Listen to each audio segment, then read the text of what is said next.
पैगंबर मोहम्मद को लेकर नुपुर शर्मा के बयानों पर सियासी बवाल मचा हुआ है। उनकी अपनी पार्टी ने उन्हें प्रवक्ता के पद से निलंबित कर दिया है, लेकिन नुपुर शर्मा के बयानों को लेकर समर्थन की आवाज आई है भारत से हजारों मील दूर नेदरलैंड से। डच पार्लियामेंटेरियन और पार्टी फॉर फ्रीडम के चेयरमैन हीर्ट विल्डर्स ने उनका समर्थन किया है और उनकी अपनी दलीलें क्या है, उनकी दलीलें क्या है, उनके तर्क उन्हीं से जानते हैं। तो हमारे साथ एबीपी न्यूज पर आज जुड़ रहे हैं हर्ट विल्डर्स, जो कि चेयरमैन है पार्टी फॉर फ्रीडम के और सांसद हैं डच पार्लियामेंट के। Welcome to ABP network, Geert Wilders, and thank you for sharing your time. It's a pleasure to My first question, my first question to you is that Nupur Sharma's statement or remarks about Prophet Muhammad has, sparked a debate in India. There is a reaction. There is an action against her by her own party. So, what made you to come out in her support? You have made recent tweets supporting her. Well, Nupur Sharma did nothing else than speaking the truth about Muhammad.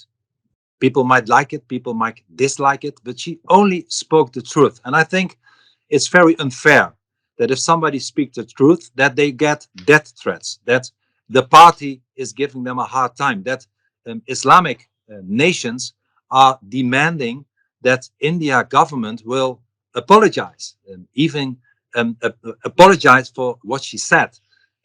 I think that's something we should not do. It's very hypocritical as well. Those countries that ask the Indian government to apologize are and have the worst track record when it comes to human rights in the whole world. Arab and Islamic nations, they persecute their minorities. If you are a Hindu or a Jew or a Christian, if you are a woman or a journalist, if you cherish freedom of speech, you have the most difficult time in those countries. So they should not criticize and demand things from democracies, sovereign nations like India or Holland in my case, and we should criticize them. So I believe we should rally around a brave woman who spoke the truth and who gets a very unfair deal, according to me. Recently, you also made tweets. You have written, you have tweeted, in response to the Al Qaeda threat, and you said that you are also receiving death threats. While you made statements regarding and extending your support to Nupur Sharma, and you advised government of India not to bow before terrorists. Is it right? You said this? Yeah, no, I did. And I have experience. Today I am the opposition leader in the Dutch Parliament, but I lost my own personal freedom 17 years ago. In the year 2004, my wife and I were forced to leave our home. We went to a safe house from the Dutch government. We lived in army barracks, in prison cells, just to be safe, because I spoke out. I made a documentary about the Islam and the Quran, and I only spoke the truth. I said nothing wrong. I didn't insult anybody. I just showed the true nature of the ideology called Islam. And it cost me my freedom. Once again, my family has not been home for 17 years. And I know what the life of Nupur Sharma could look like. She could easily lose her freedom for the rest of her life, and she did nothing wrong. So I stand up for everybody who did that and who gets a tough deal, and I defend her. And I believe that the India society should rally around her and defend her, because freedom of speech is at stake. You can like what she said, you can dislike what she said, but in a democracy, there is only one organization that can decide whether you cross the law or not, and those are the Indian courts. They can decide if she overstepped the mark. I believe she didn't, but if she did, it's only to them to decide, not to a political party or to the government of Qatar. Those are not democracies. India is a democracy, and I hope that you cherish her and freedom of speech. But Mr. Winters, in a democracy, it's about the mutual respect. So what's wrong in being respectful or sensitive about, concerns of others or their religious beliefs? There's nothing wrong with that. You should be tolerant to the tolerant. But please, we should stop being tolerant to the intolerant. I agree with you. If people are tolerant to our society, we should be tolerant to them.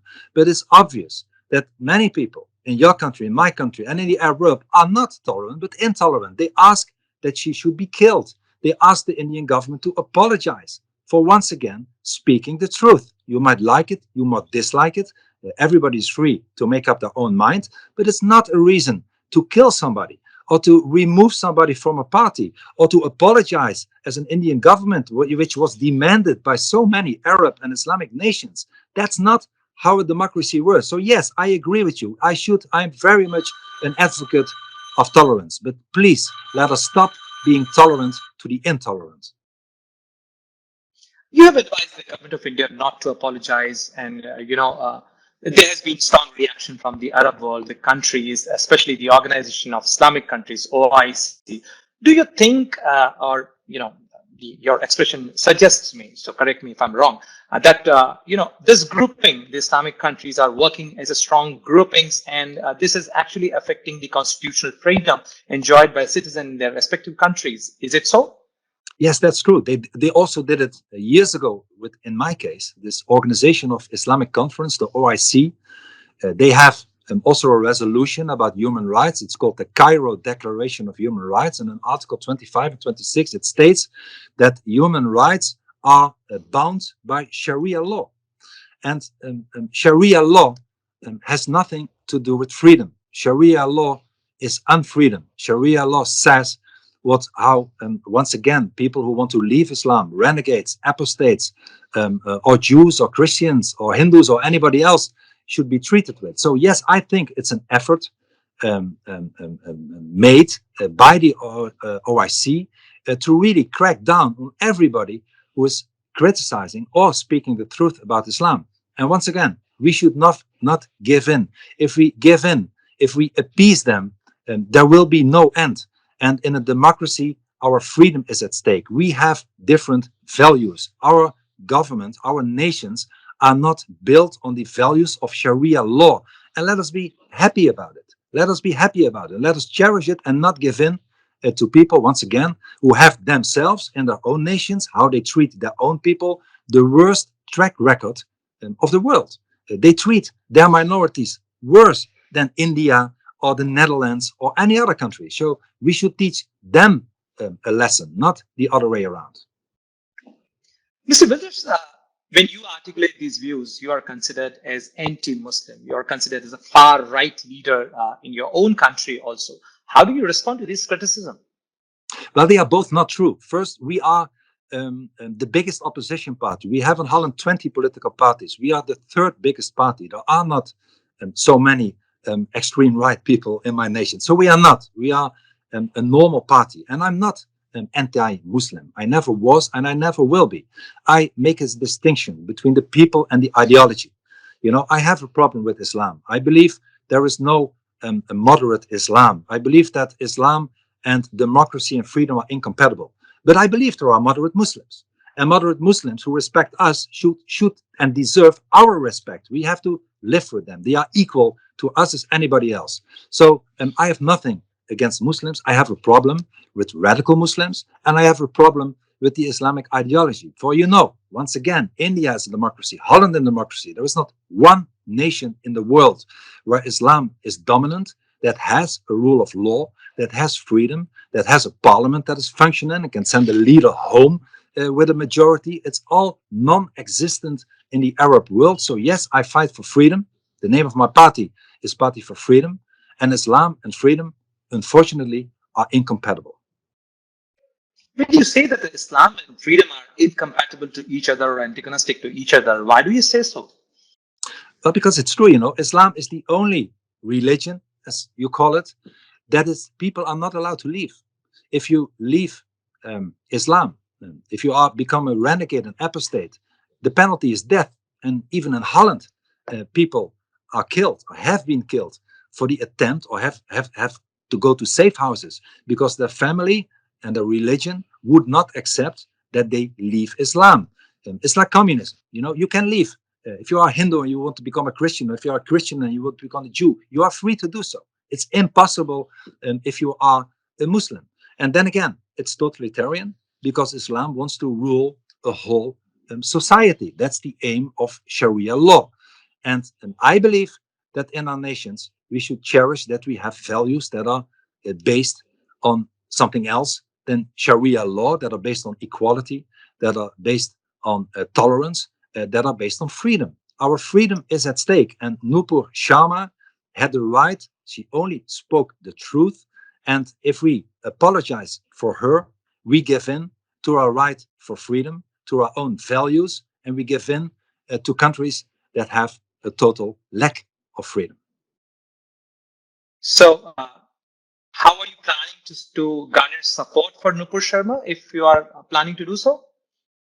No, what can I do? I'm far away in the kingdom of the Netherlands in my own parliament. I see what is happening to her.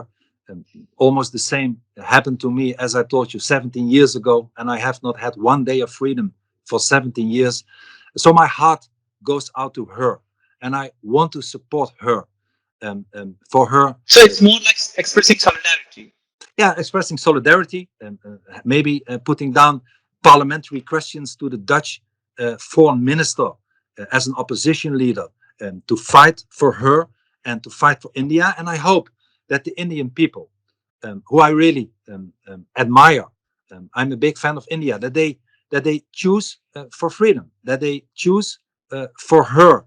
Whether you like what she says or not, she did nothing wrong and she did not speak wrong. And anything I can do to help her, whether it's political or in any other way, I will do, because there are too few people to step up for her. Her own party, I believed, kicked her out temporarily, at least. The government might not be apologizing, but is saying things, not being able to defend her. And there are people, in a way, it's a shame that a politician far away in Europe has to stand up for her and defend her, while I expected so many Indian politicians to stand up for her and defend her. That's what she deserves. Maybe not only for her, but for the concept of freedom and democracy. And never forget, never bow. But Mr. Wilders, don't you think so that she is not being questioned or objected to, not on the merit of the fact, but rather the way, the kind of expression she attributed? Don't you think so? That is the question? Well, I saw the television part where she said the things that she said about Muhammad, which once again were nothing but the truth. But people first started to say something against her, and she reacted.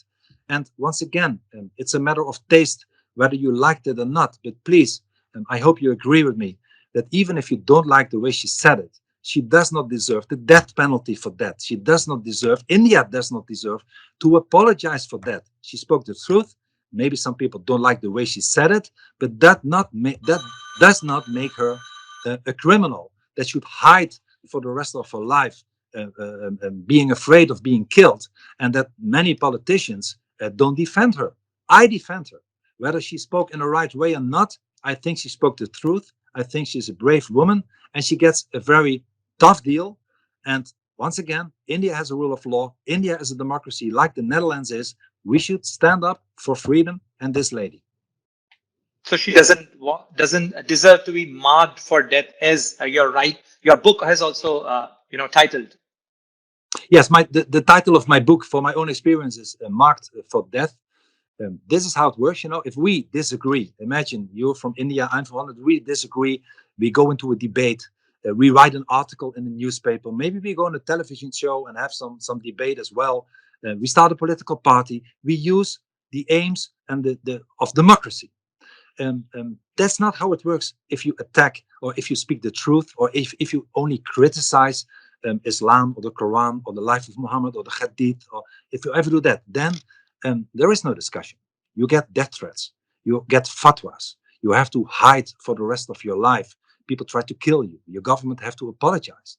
This is how it works. And this is not who we are. We make discussions. We write articles. And we use the pen and not the sword. This is the first article of my book. We use the pen. They use the sword. And please, let's not give in to the sword. Thank you very much for spending time for the ABP network, Mr. Wilders. And we hope that there should be some reconciliation and rethinking about the way we are taking the forward discourse. Thank you very much. Thank you so much, sir.